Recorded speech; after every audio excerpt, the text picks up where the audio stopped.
Welcome to learn talkies. आज की class में हम कुछ इंपॉर्टेंट एमसीक्यूज डिस्कस करने वाले हैं और आज का टॉपिक भी बहुत इंपॉर्टेंट है। मोस्टली एग्जाम में इस टॉपिक से एक या दो क्वेश्चन पूछे जाते हैं और आज का जो टॉपिक है वो है salient features of the constitution. Start करते हैं आज की क्लास से और पहला क्वेश्चन डिस्कस करते हैं। Consider the following statement related to secularism in India. नीचे आपको चार स्टेटमेंट दी हुई हैं। चार स्टेटमेंट में से कौन सी ऐसी स्टेटमेंट है जो सेक्युलरिज्म के साथ रिलेट करती है? सबसे पहले हमें ये पता होना चाहिए कि सेक्युलरिज्म का मतलब क्या होता है। सेक्युलरिज्म है जो टर्म वो रिलेट करती है रिलीजन के साथ। सेक्युलरिज्म का मतलब होता है कि हमारी सोसाइटी में या एजुकेशन ऑर्गेनाइजेशन में या गवर्नमेंट ऑर्गेनाइजेशन में रिलीजन के बेसिस पे कोई भी डिस्क्रिमिनेशन नहीं होना चाहिए। अब हम स्टेटमेंट पढ़ते हैं और देखते हैं कौन सी चीज रिलेट करती है सेक्युलरिज्म के साथ। सबसे पहली जो स्टेटमेंट है वो क्या कहती है? It entails strict separation of religion from politics. Secularism है जो एक स्ट्रिक्टली सेपरेशन करने के लिए कहती है, किसमें? रिलीजन एंड पॉलिटिक्स में, यानी पॉलिटिक्स में कभी भी रिलीजन इन्वॉल्व नहीं होना चाहिए। तो ये करेक्ट स्टेटमेंट है। तो पहली स्टेटमेंट तो ये करेक्ट होगी। अब सेकंड स्टेटमेंट क्या है? It bans party with religious affiliations from contesting elections. अब सेकंड स्टेटमेंट में क्या बोला जाता है कि जो पार्टीज रिलीजियन बिलीफ रखती हैं उन्हें इलेक्शंस करने के लिए बैन किया जाता है। तो नहीं, ये स्टेटमेंट गलत है। Third statement, it grant religious liberty to all communities. तो ये स्टेटमेंट भी करेक्ट है। It except community personal laws. तो ये तीन statement, first, third and fourth, ये बिल्कुल रिलेट करती हैं सेक्युलरिज्म के साथ। तो ऑप्शन देख लेते हैं कौन सी है। यहाँ पे सी ऑप्शन बिल्कुल करेक्ट है। Next question, which one of the following schedule of the Constitution of India incorporates salaries and allowances of the chairman, deputy chairman of the Rajya Sabha and the speaker and the deputy speaker of the Lok Sabha? हमारे total कितने schedule है? 12। 12 में से कौन सा ऐसा schedule है जो सैलरीज एंड अलाउंसेस की बात करता है? किनके? Chairman and deputy chairman of the Rajya Sabha and speaker and the deputy speaker of the Lok Sabha. आपको शेड्यूल के बारे में नॉलेज है तो हमें करेक्ट आंसर पता है कि वो सेकंड शेड्यूल है। अगर आपको शेड्यूल के बारे में बिल्कुल नहीं पता कि कितने शेड्यूल्स होते हैं, कौन सा शेड्यूल किस चीज की बात करता है, तो हमने इसकी वीडियो बनाई हुई है और उन सारे शेड्यूल को याद करने के लिए एक बहुत ईजी मेथड बताया हुआ है। आप वो भी वीडियो जाके देख सकते हो, मैं लिंक कर दूंगी यहाँ पे। तो करेक्ट आंसर क्या है? Second schedule. Fifth schedule relate करते हैं schedule area and schedule tribes को। अगर हम नाइन्थ शेड्यूल की बात करते हैं वो लैंड रिफॉर्म्स के रिलेटेड बात करता है। अगर हम 10th शेड्यूल की बात करते हैं तो वो डिस्क्वालिफिकेशन की बात करता है पार्लियामेंट के मेंबर्स की एंड स्टेट लेजिस्लेचर मेंबर्स की। और ये जो 10th शेड्यूल है ऐड किया गया था बाय 52nd अमेंडमेंट, जिसे हम एंटी डिफिक्शन लॉ भी बोलते हैं। Third question, which of the following is the subject of part 6 of the India? जो इंडियन कॉन्स्टिट्यूशन का पार्ट 6 है वो किस सब्जेक्ट के बारे में बात करता है? तो ऑप्शन कौन सी है? Finance, property, contracts and suits. तो इसकी बात तो कौन से पार्ट में की जाती है? पार्ट 12 में। द यूनियन जुडिशरी, इसकी बात की जाती है पार्ट 5 में। द एग्जीक्यूटिव ऑफ स्टेट, इसकी बात की जाती है पार्ट 6 में। तो करेक्ट आंसर क्या हुआ? Third. Relation between the union and states, इनकी बात किसमें की जाती है? पार्ट 11 में।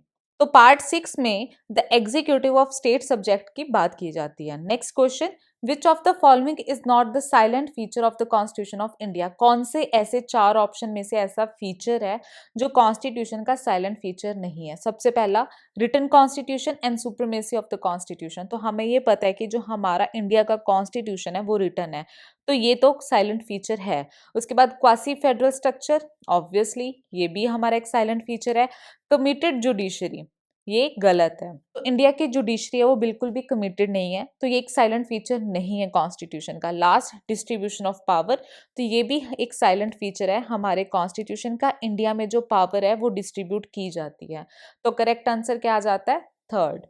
Next question, consider the following statement, the Indian constitution is. जो नीचे स्टेटमेंट दिए हैं उसमें से ये बताना है कि इंडिया का कॉन्स्टिट्यूशन क्या है। An unwritten constitution? नहीं, ये एक रिटन कॉन्स्टिट्यूशन है। ठीक है, तो यानी सेकंड ऑप्शन तो होगा ये, और ये जो आपकी स्टेटमेंट है वो गलत है। उसके बाद largely based on the government of Indian act 1935, ये करेक्ट है। A gift of the British parliament, तो जो हमारा इंडियन कॉन्स्टिट्यूशन है वो ब्रिटिश पार्लियामेंट ने हमें गिफ्ट नहीं किया है। करेक्ट आंसर क्या आ जाता है? सेकंड एंड थर्ड, यानी बी ऑप्शन जो है वो बिल्कुल ठीक है। Next question, the second schedule of the constitution of India does not contain the provision as who among the following. Second schedule किस चीज की बात करता था, ये हमने अभी डिस्कस किया था हमारे इस क्वेश्चन में। कहाँ पे है, ये रहा सेकंड क्वेश्चन में। ये किस चीज की बात करते हैं, सैलरीज एंड अलाउंसेस की। तो यहाँ पे क्या बोला है कि सेकंड जो शेड्यूल है वो सैलरीज एंड अलाउंसेस की तो बात करता है, बट इन ऑप्शन में से किसकी सैलरी एंड अलाउंसेस उसमें मेंशन नहीं की जाती। तो प्रेसिडेंट की तो की जाती है, speaker of the house of the people की भी की जाती है, कैग की भी उसमें डिस्कस की जाती है, तो चेयरमैन यूपीएससी इनकी बात है वो सेकंड शेड्यूल में नहीं की जाती, यानी ऑप्शन 4 क्या है, करेक्ट आंसर है। Next question, which of the following provision in the constitution of India has been adopted from USA. कौन सी ऐसी चीज है जो हमारे कॉन्स्टिट्यूशन में लिखी गई है और वो हमने यूएसए से अडॉप्ट की है। ऑप्शंस क्या है, इमरजेंसी पावर, नहीं ये हमने जर्मनी से अडॉप्ट किया था। फंडामेंटल राइट्स हैं जो, वो हमने यूएसए से अडॉप्ट किए थे, तो ये करेक्ट आंसर है।